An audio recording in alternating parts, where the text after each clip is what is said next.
Hey everyone, welcome to Ben's Experience. In this video, I will show you how to extract a RAR file in Hostinger. Once you're inside your Hostinger account, click on Manage next to your hosting plan. From the left menu, click on Files, then File Manager, and click on Access Files of your website. Enter your public HTML folder. And once you locate your compressed file or your RAR file, with your mouse right click on it, then select extract. Give your new folder a name like hello, then click on extract.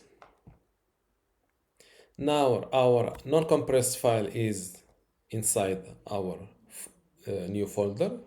We need to move it to the public HTML folder.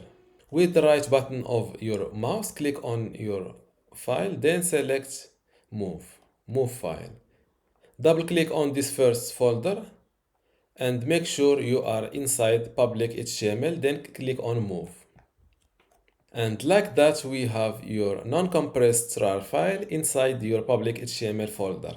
Before you go, I have something special for you. I have two free online video courses for you. The first one is about Hostinger hosting and WordPress managing, and the second one shows you how to use Hostinger website builder to make basic websites or online shops. You can get them both for free just by clicking the link in the description. If you like this video, give it a thumbs up and subscribe. If you have any question, leave a comment below.